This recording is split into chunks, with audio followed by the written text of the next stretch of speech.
দর্শক, আজকে একটা নোটিশ বা চিঠি আমি হাতে পেয়েছি, যেটা পাঠিয়েছেন অ্যাডভোকেট আর.এন. ঘোষ অ্যান্ড অ্যাসোসিয়েটস বলে একটা প্যাড, তাতে লেখা। যিনি পাঠিয়েছেন তিনি হচ্ছেন রাজীব কুমার, রাজ্যের প্রাক্তন ডিজি, এবং যিনি বর্তমানে রাজ্যসভার এমপি কালীঘাট টিএমসির। তিনি পাঠিয়েছেন এই আইনজীবীকে দিয়ে। কি বিষয়? যেটা দেখতে পাচ্ছি সেটা হচ্ছে যে আরামবাগ টিভিতে গত 17ই জুলাই 2026 একটা খবর করা হয়েছে। সেই খবরের জেরে রাজীব কুমারের সম্মানহানি হয়েছে।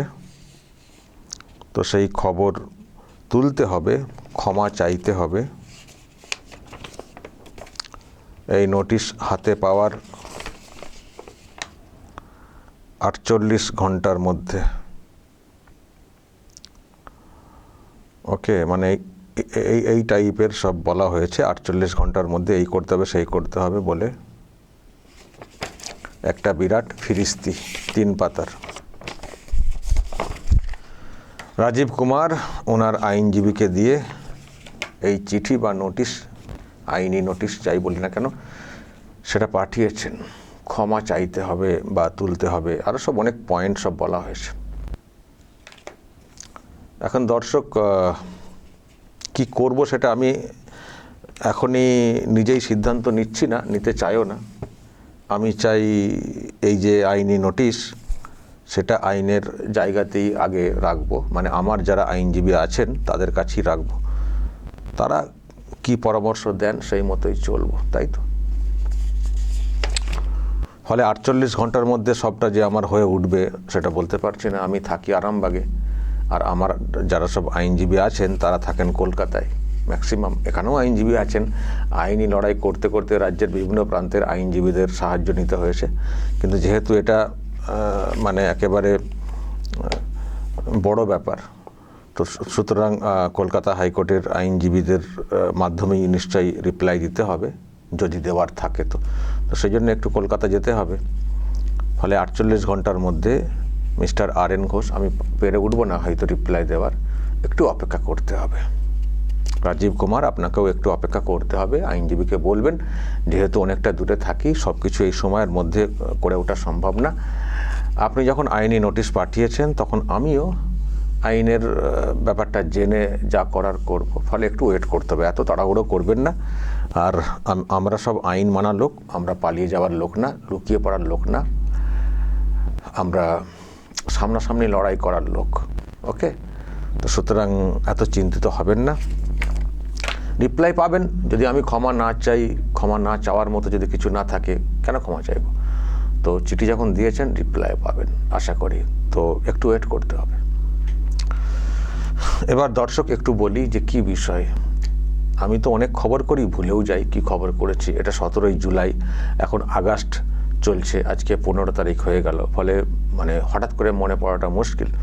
এখন যেহেতু উনি তারিখটা উল্লেখ করে দিয়েছেন 17ই জুলাই, তো আমি একটু দেখতে শুরু করলাম আর কি, পেছনের দিকে গিয়ে। তো পেছনের দিকে গিয়ে আমি যেটা দেখতে পাচ্ছি এটাই হবে। একটা লিঙ্কের এটাও রেফারেন্স ওনারা দিয়েছেন। তো সেসব দেখে যেটা মনে হচ্ছে ওই খবরটাই হবে। তো সেই খবরটা আমি নতুন করে দেখলাম যে কি ভুল আমি ওখানে করেছি, যার জন্যে রাজীব কুমারের সম্মানহানি হয়ে যাচ্ছে। দর্শক, খবরটা যেটা ছিল তার স্ক্রিনশট যদি দেখাই আপনাদেরকে, এটা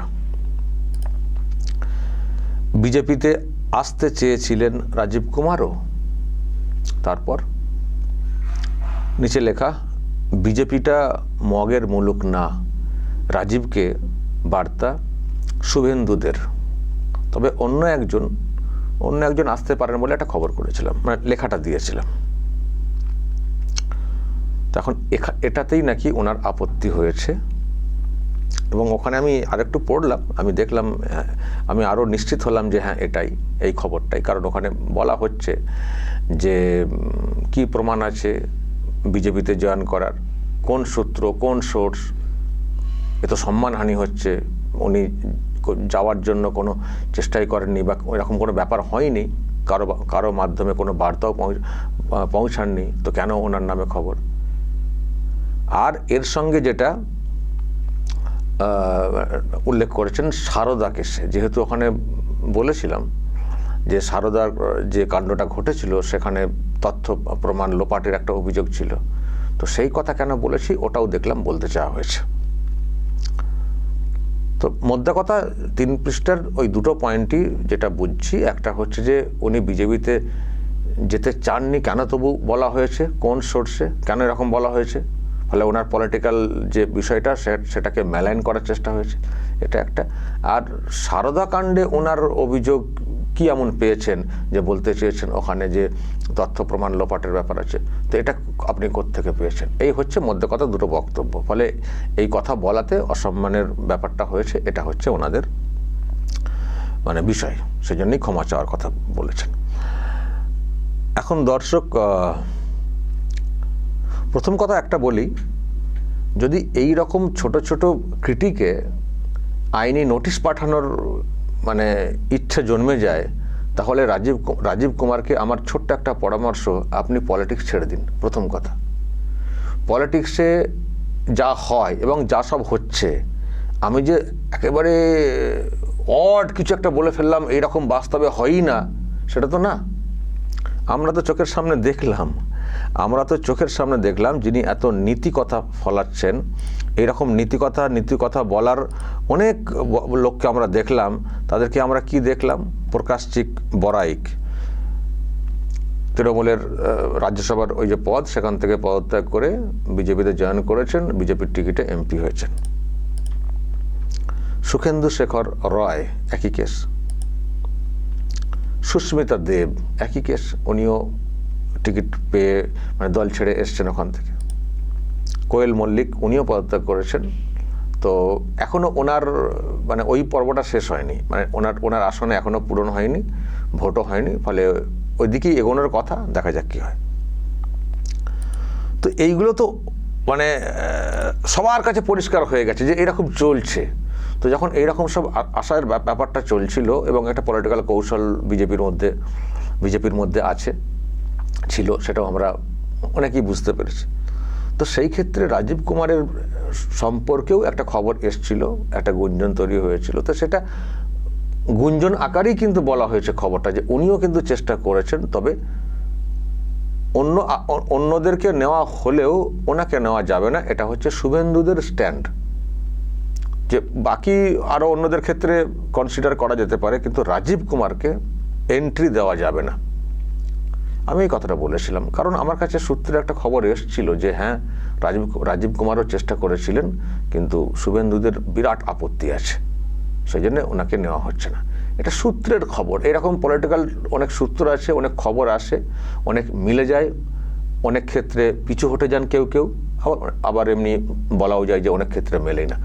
তো এটা তো পলিটিক্যাল কত খবর আসে, সব খবর কি দিনের শেষে মিলে যায়? সব খবর কি দিনের শেষে তারা মেলাতে চান, নাকি না মিললে পিছু হটে গিয়ে অস্বীকার করেন? এরকম আছে না, চেষ্টা করেছেন হয়নি, পরে বলে না আমি এরকম কোথায় করেছি, এরকমও লোক আছেন। পলিটিক্সে এখন এরকম সবই চলে। তো একটা পলিটিক্যাল সূত্র গুঞ্জন নিয়ে যেহেতু আমরা দেখতে পাচ্ছি পরপর ঘটনাগুলো ঘটছে, তো তার খবর এসছে, ঠিক আছে উনি না হয় যেতে চাননি বিজেপিতে, তার জন্য আইনি নোটিশ, তাহলে ওনার নেত্রী যিনি আছেন মমতা ব্যানার্জি, তার সম্পর্কেও তো কত লোকে কত কি বলেন, তাহলে কি তিনিও সবাইকে আইনি নোটিশ পাঠাবেন? কারণ পলিটিক্যালে কোনো কিছু স্থায়ী না, অনেক কিছু চেঞ্জ হয়, গুঞ্জন এলেও, সূত্রে খবর এলেও সেগুলো খবর হয়। কিন্তু যদি সেই সমস্ত খবরের নোটিশ দেওয়া হয়, তাহলে আজকের যে কোনো একদিনের একটা মিডিয়া দেখবেন কত খবর সূত্রে খবর বলে চালানো হচ্ছে, পরে হয়তো সেগুলো নাও মিলতে পারে। না মেলার কারণ কিন্তু আমি দুটো বলবো, একটা হচ্ছে সত্যি ভিত্তিহীন, আর একটা হচ্ছে উনি যেটা চেয়েছিলেন সেটা হলো না, পরে অস্বীকার, এরকমও দুটো হতে পারে। তো যাই হোক, খবর তো হয়, তাহলে প্রত্যেক ক্ষেত্রে যদি নোটিশ পাঠানো হয়, তো মিডিয়া হাউসে তাহলে তো নোটিশ নেওয়ার জন্য একটা লোককে বসে থাকতে হবে। এরকম হয় নাকি? আপনি পলিটিক্সে চলে এসেছেন, আপনি অফিসার না, আপনি শুধু ওই অফিসার না, বা অফিসার থেকে অবসর নিয়েছেন শুধু একজন ওই রকম ব্যক্তিত্ব হিসেবে থেকে যাননি, আপনি পলিটিশিয়ান। ফলে আপনার সম্পর্কে অনেক খবর আসবে, গুঞ্জন আসবে নিশ্চয়ই। আমিও তো কোনো সূত্রে খবরটা পেয়েছি, সেটাও কিন্তু পলিটিক্যাল সূত্রে এবং খুব ভালো সূত্রে পেয়েছিলাম। তো ঠিক আছে, যখন আপনি বলছেন যে না আমার এরকম কোনো ইচ্ছে নেই, একটু তো বলে দিলেই পারতেন, কোথাও একটু বলে দিলেই পারতেন। তার জন্য নোটিশ পাঠিয়ে ব্যবস্থা নেবো, এই নেবো সেই নেবো, আপনার পক্ষে বেশি দূর এগোনোর সম্ভাবনা পলিটিক্সে, এটুকু বুঝে গেছি। যদি এটুকু সহ্য করার ক্ষমতা না থাকে, বা এটার পাল্টা যুক্তি দিয়ে বা কিছু বলে এটাকে কাউন্টার করা সবার সামনে, যদি এই সততা বা সদিচ্ছা না থাকে, আপনি কি পলিটিক্সে লড়বেন, কি সহ্য করবেন? যদি এটাতে এত গায়ে লেগে যায়, আর কি সহ্য করবেন? আর আপনার গায়ে লাগছে কি সারদা স্ক্যামের কথাটা বলেছি বলে। এখন দেখুন, এই সারদা অমক তমক এগুলো তো আমরা জানতে পারতাম না, তো কি হয়েছে না হয়েছে জানতে পারতাম কি? আমরা কি করে জানতে পারলাম? মানে আপনার নাম বা যোগ কি করে জানতে পারলাম? কারণ একটা ঘটনা ঘটলো যেটা নিয়ে হইচই পড়ে গেল। আপনার বাড়িতে ফ্ল্যাটে ওরা কোথায় কি সেন্ট্রাল এজেন্সি রেড করতে এসেছিল, আপনাকে পাইনি, তারপরে দেখলাম আপনাকে নিয়ে ওই ধর্মতলায় মেট্রো চ্যানেল না কোথায়, তখনকার ওই মুখ্যমন্ত্রী মমতা ব্যানার্জি, সুরজিৎ পুরকায়স্থ আরও অন্যদেরকে নিয়ে ধর্নায় বসে গেলেন। তখন মিডিয়াতে হই হই রই রই পড়ে গেল, রাজীবকে বাঁচাতে মুখ্যমন্ত্রী এই করেছেন সেই করছেন, কেন করেছেন, এটা কি করতে পারেন বলে কত কি খবর হয়েছিল না? সেসব স্ক্রিনশট খবরের দেখাতে পারলে হয়তো ভালো হতো। হয়েছিল না? তো হয়েছিল বলেই তো জানতে পেরেছিলাম। না আমি আপনাকে কখনো ওইরকম কোনো কাজ করতে দেখেছি, না আমি ওই রেডের সময় ছিলাম। তো এইসব হয়েছে, তারপরে আপনাকে তো খুঁজেও পাওয়া যাচ্ছিল না, আপনি কোথায় চলে গেছিলেন, নিরুদ্দেশ হয়ে গেছিলেন, সে খবরও সামনে এসেছিল। আবার হয়তো বলবেন কোথায় নির্দেশ হয়ে গেলাম, কেন নির্দেশ বলা হলো, আবার না পরের দিনে নোটিশ না চলে আসে, এরকম জানি না বাবা। প্রতিটা শব্দ বন্ধ দিয়ে যদি নোটিশ আসে তো বেশ মুশকিল। ভাবলাম যে সরকারের পরিবর্তন হয়েছে, এবার একটু শান্তিতে থাকবো, এই নোটিশ আসা হয়তো বন্ধ হবে। দেখছি আবার এদিক থেকে ওই রকম নোটিশ আসছে, এখনো তৃণমূলের ওই দিক থেকে নোটিশ আসছে, যিনি ডিজি ছিলেন। তো আমার মধ্যে কথা, মানে এইসব সামনে এসেছিল খবর টবর, তো সেখান থেকে শুনেছিলাম যে কি লাল ডায়েরি না কি একটা ডায়েরি লোপাট করা হয়েছে। সারদা তদন্তের দায়িত্বে ছিলেন তদন্তের, নিজেই নাকি তথ্য লোপাট করেছেন। এইসব খবর টবর মিডিয়াতে এসেছিল, সেখান থেকে আমরা জানতে পেরেছি। আর আমাদের কাছে এখনও এরকম কোনো খবর নেই যে ওনাকে ক্লিন চিট দেওয়া হয়েছে বলে, এখনও কিন্তু খবর নেই। আমি দেখছিলাম ওখানে লিখেছেন যে আমার ক্লায়েন্টের নামে কি চার্জশিট দেওয়া হয়েছে কি হয়নি আমি নিশ্চিত করে বলতে পারবো না, কিন্তু ক্লিন চিট দেওয়া হয়েছে কি, যে অভিযোগটা উঠেছিল রাজীব কুমার সম্পর্কে তার কোনো ভিত্তি খুঁজে পাওয়া যায়নি, ফলে এই কেস থেকে রাজীব কুমারকে খালাস দেওয়া হলো, এরকম হয়েছে। আমি তো কেসটা আমি তো অনেক ক্ষেত্রে আমাকে তো টানা হয়েছিল, আমার ক্ষেত্রে যখন করে কিছু পাওয়া যায়নি, আমি দেখছি আমার ক্ষেত্রে বলা হচ্ছে ক্লিন চিট দেওয়া হলো। তো এরকম হয়েছে। আমি আমার আইনজীবী যারা আছেন তাদের কাছে নিশ্চয়ই বলবো, যদি রিপ্লাই দেওয়ার ক্ষেত্রে আরেকটু ওনাদের কাছে ডিটেলস জানতে চাওয়া হয় যে ওর চার্জশিট দেওয়া হয়নি, এই হয়নি, আমার এর কোনো যোগ নেই এই যে বলছেন, তো কোনো ক্লিন চিট, কেস থেকে পুরো ক্লিন চিট বের করে দেওয়া, যে অভিযোগটা এসেছিল পুরো ভুল, এইরকম কিছু কোর্ট অর্ডার আছে কি আমি চাইতে বলবো।